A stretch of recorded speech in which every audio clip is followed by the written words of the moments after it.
Praise the Lord. आप सबको जय मसीह की। प्रभु यीशु मसीह के नाम में आप सबका धन्यवाद। हम बाइबल में देखते हैं मत्ती उसका 21 में इस तरह लिखा हुआ है कि यीशु मसीह आराधनालय में गए और उस आराधनालय में जाके यीशु मसीह बड़े क्रोधित होते हैं और लोगों की मेज को उलट देते हैं और चिल्ला के उपदेश देना चालू कर देते हैं। और उस समय यीशु मसीह बड़े ज़्यादा ही क्रोधित होते हैं और लोगों की मेज़ों को उलटते हैं और उन्हें डांटते हैं, फड़काते हैं। तो हम देखते हैं यीशु मसीह ऐसा क्यों करते हैं। हम अगर मत्ती का 21 अध्याय उसके 13 वचन को अगर हम पढ़ेंगे, उसमें इस तरह लिखा हुआ है, और उसने कहा, लिखा है, मेरा घर प्रार्थना का घर कहलाएगा, परंतु तुम उसे डाकुओं की खो बनाते हो। अब इस जगह पे यीशु मसीह कहते हैं मेरा घर प्रार्थना का घर कहलाएगा और इससे तुम डाकुओं की खो बना दिए।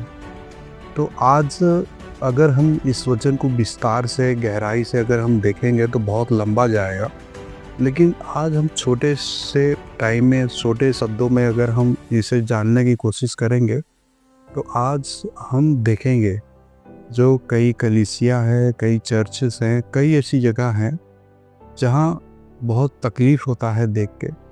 और उस जगह पे लोगों ने जो परमेश्वर की भक्ति कर रहे हैं लेकिन वो व्यापार की तरह कर रहे हैं, जैसे कि परमेश्वर का उपदेश बांटना हो गया, या लोगों को चंगाई देना हो गया, या लोगों के प्रार्थना करना हो गया। इन सब चीज़ों में भी उन्होंने व्यापार कई चीज़ों में बना दिया। परमेश्वर ने, यीशु मसीह ने साफ कह दिया है कि मेरा जो घर है वो प्रार्थना का घर कहलाए। और प्रार्थना का घर मतलब उस जगह पे निस्वार्थ या किसी पैसे, ना किसी लेन देन में, बल्कि वहाँ पे सिर्फ परमेश्वर का वचन और परमेश्वर के नाम से प्रार्थना, और जहाँ पे लोग इकट्ठा हों और परमेश्वर का उपदेश बांटा जाए, इस तरह का यीशु मसीह लोगों से कहते हैं। लेकिन आज के डेट में देखा जाएगा तो कई ऐसे चर्चेस हैं, कई ऐसी कलीसिया है जहाँ चंगाई के नाम पे, VIP सीट्स के नाम पे, या लोगों को प्रार्थना करने के नाम पे कई ऐसे पैसे लिए जाते हैं। तो हमें परमेश्वर ने, बाइबल कहती है कि हमें जो सेंटमेंट दिया गया उसे हमें सेंटमेंट में लोगों को देना। जो परमेश्वर का आशीष हमें परमेश्वर ने हमें दिया है, उन आशीषों को बल्कि बेचना नहीं है, बल्कि उन आशीषों से पैसे नहीं कमाना है, बल्कि हमें उन आशीषों को लोगों को सेवा के लिए इस्तेमाल करना है। अगर हमें परमेश्वर ने चंगाई, छुटकारा का आशीष दिया है तो उससे हम पैसे नहीं कमाना, बल्कि हमें उस प्रार्थना के द्वारा उनके जीवन में कार्य करना है कि उनका जीवन तो बदले और वो भी परमेश्वर के राज में बढ़े।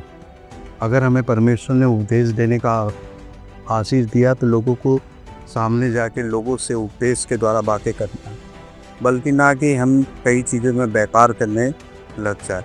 क्योंकि परमेश्वर चाहता है कि हम जो हैं आगे बढ़ें और हम ना कि किसी चीज़ में व्यापार करें।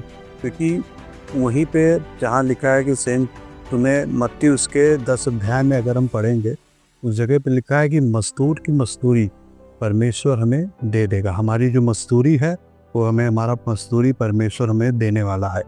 तो हम पर जो आशीष परमेश्वर ने दिया है, अगर उस आशीषों को लोगों के तरफ इस्तेमाल करेंगे, परमेश्वर उससे बढ़ के हमें देने वाला परमेश्वर।